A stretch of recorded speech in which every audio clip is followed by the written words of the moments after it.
फर्क क्या होता है? यही फर्क होता है, शिष्य आया है शिक्षा पाने,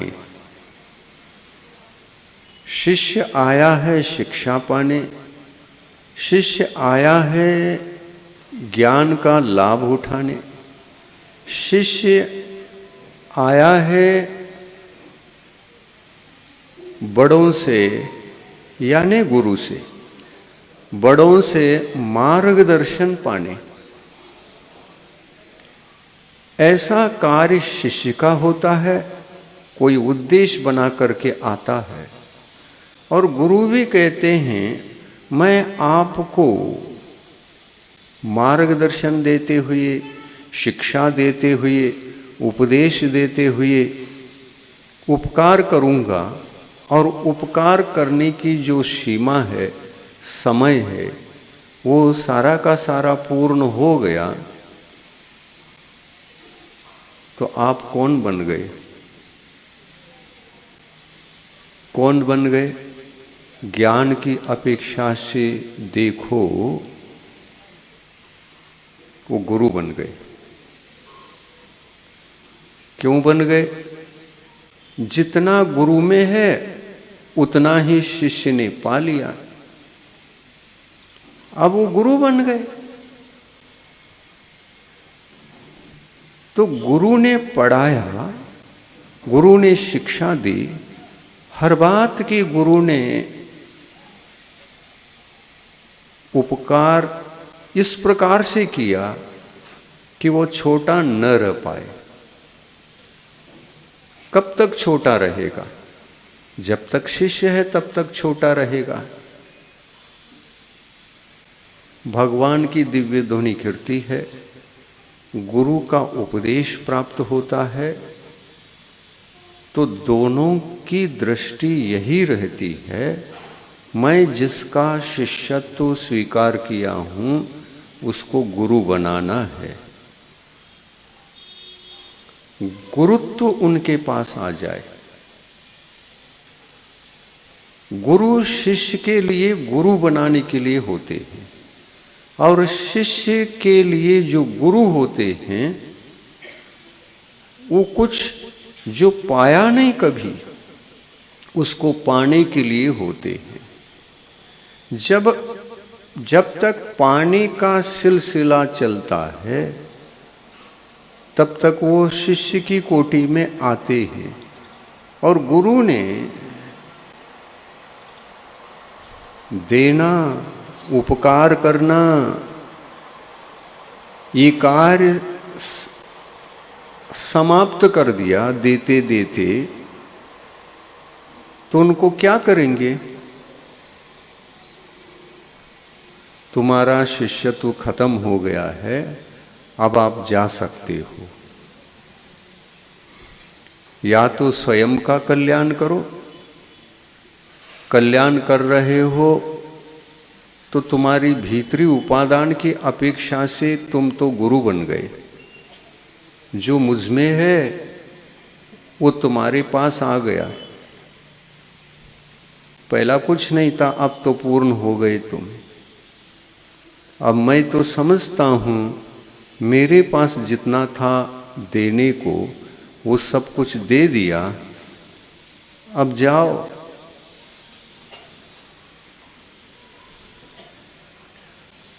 पूरा दे दिया, जो जितना देना था पूरा मान लो दे दिया। तो शिष्य अपने गुरु को गुरु ही मानेगा, क्या नहीं मानेगा? हाँ, गुरु ही मानेगा वो। शिष्य गुरु को गुरु ही मानेगा। क्यों मानेगा? क्यों मानेगा? क्योंकि वो गुरु बने थे, गुरु हैं, और वो गुरु संज्ञा मिट नहीं सकती।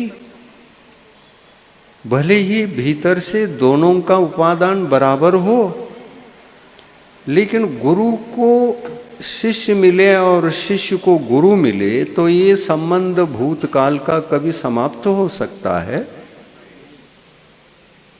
बड़े बड़े आचार्य परमिष्टि हुए, उन आचार्यों के शिष्य भी बने और उनके भीतर योग्यता जब तक नहीं आती तब तक वो देते चले गए। किसी भी क्षेत्र में अयोग्य नहीं रखा, सब ओर से योग्य बना देते हैं। लेकिन शिष्य फिर भी मैं गुरु के बराबर हूँ, गुरु के स्थान में हूँ, ऐसा कभी कह सकेगा? नहीं, क्योंकि जितना था उतना दिया, इसका अर्थ ये नहीं है कि गुरु खाली हो गए।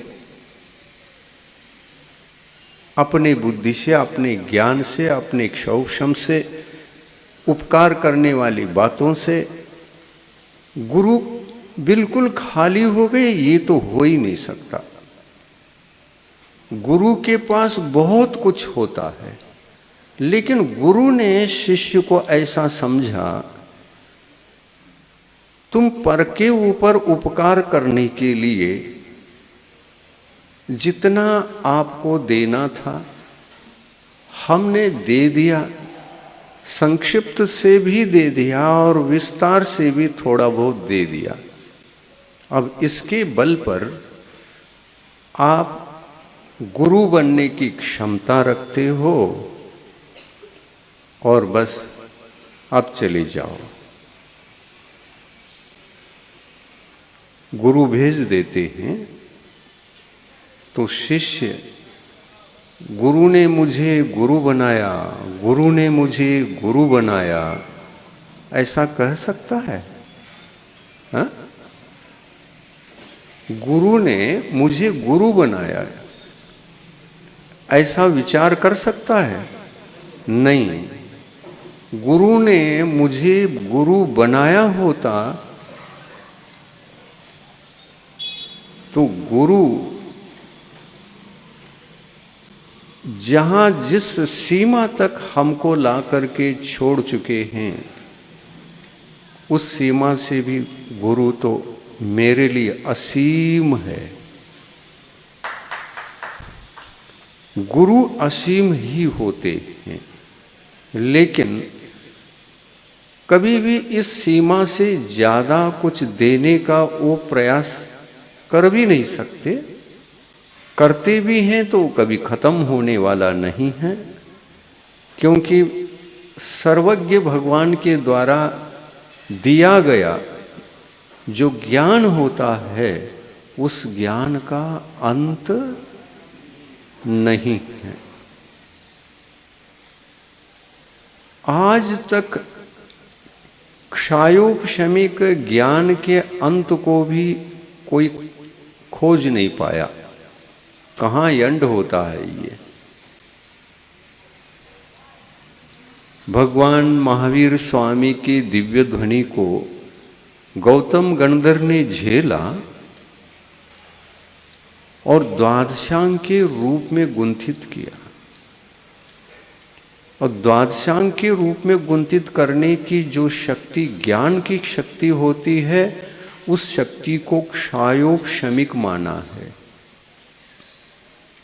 कर्म का उदय तो हमेशा बना रहेगा, इसलिए क्षायोपशमिक रहेगा। वो क्षायोपशमिक ज्ञान को कभी भी आप पूछो वो ज्ञान है क्या अज्ञान है, तो कहते हैं क्षायोपशमिक ज्ञान सदा अज्ञान ही रहता है। चाहे कितने भी क्षयोपशम को बढ़ा ले, उत्कृष्ट दशा तक भी पहुंच जाए, अंतिम सीमा तक भी पहुंच जाए, ये क्षयोपशमिक ज्ञान क्षयोपशमिक ही कहलाता, ये क्षायिक नहीं होता। यद्यपि मति ज्ञानावर्णी, श्रुत ज्ञानावर्णी, अवधि ज्ञानावर्णी, मनः परे ज्ञानावर्णी, ये सब क्षयोपशमिक ज्ञान है। ये चारों ज्ञान क्षयोपशमिक होते हुए भी और इनकी शक्ति को ये वो चारों कर्म ढाकते हुए भी ढाकते अंत समय में उस जीव के माध्यम से संपूर्ण नाश करने के बाद भी मति ज्ञानावर्णी कर्म का क्षय हो गया। संपूर्ण परमाणु खिर गए, नष्ट किया, एक भी परमाणु अब नहीं बचा। तो क्या मति ज्ञानावर्णी कर्म को हम क्षायिक कहें? नहीं कह सकते। अवधि ज्ञान को नहीं कह सकते, श्रुत ज्ञान को नहीं कह सकते, मनः परे ज्ञान को क्षायिक नहीं कह सकते। क्यों नहीं कह सकते? क्योंकि इनकी क्षायिक दशा अगर होती तो उसका अनुभव भी कुछ समय के लिए होना, क्षायिक दशा का अनुभव होना अनिवार्य होता है। अनिवार्य होता है, वो अनिवार्य होता। लेकिन क्षय होने के बाद एक समय के लिए भी उस जीव ने क्षयोपशमिक ज्ञान के आवरण को हटाने के बाद भी क्षायिक दशा का एक समय के लिए भी अनुभव नहीं करता। क्यों नहीं करता? वहां समय ही नहीं है। जब इनका क्षय कर रहे होते हैं तो केवल ज्ञानावर्णी कर्म का भी क्षय उसके साथ ही हो जाता है। देखो विशेष बात, केवल ज्ञान को तो क्षायिक कहा, उस ज्ञान को औपशमिक भी नहीं कहा और क्षयोपशमिक भी नहीं कहा। और औपशमिक ज्ञान की वह दशा, क्षयोपशमिक और क्षायिक दो के रूप में ही होती है। औपशमिक दशा तो वो सम्यक्त्व के लिए है। औपशमिक सम्यक्त्व, क्षयोपशमिक सम्यक्त्व, क्षायिक सम्यक्त्व, ऐसे सुना है क्या नहीं? सम्यक दर्शन के तीन भी भेद होते हैं, औपशमिक भेद, क्षयोपशमिक भेद और क्षायिक भेद। ये सुना है क्या नहीं? सुना है। ज्ञान को ऐसा सुना है क्या? एक ज्ञान औपशमिक भी होता है, क्षयोपशमिक भी होता है और क्षायिक भी होता है। सुना? कौन सा नहीं है? तीन में से कौन सा नहीं है ज्ञान के लिए? सोचो। दो भेद हैं या तीनों भेद हैं? दो भेद हैं, तो कौन सा नहीं है? हाँ, कौन सा? नहीं नहीं, क्षायिक तो है, केवल ज्ञान क्षायिक है। हाँ, कौन सा भेद नहीं है? होता ही नहीं कभी। हाँ, औपशमिक भेद नहीं होता। औपशमिक सम्यक दर्शन होता है, लेकिन औपशमिक ज्ञान नहीं हुआ करता। ज्ञान दो ही प्रकार का होता है, क्षयोपशमिक ज्ञान और क्षायिक ज्ञान, दो ही भेद हैं। सम्यक्त्व के तीन भेद हैं। तो उसके तीन क्यों? तो तीन इसलिए कि सम्यक्त्व को नाश करने वाले जो कर्म हैं, सम्यक्त्व का घात करने वाले जो कर्म प्रकृतियां हैं वो केवल मोहनी संबंधी ही हैं।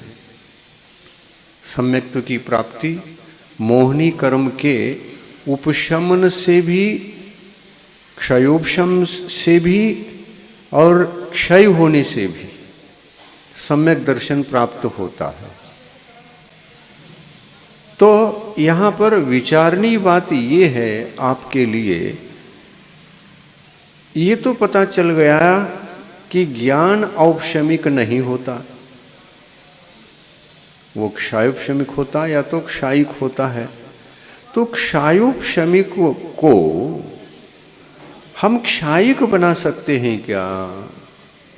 हमारा मति ज्ञान क्षायिक है, हमारा श्रुत ज्ञान क्षायिक है, हमारा अवधि ज्ञान क्षायिक है, हमारा मन परिज्ञान भी क्षायिक है।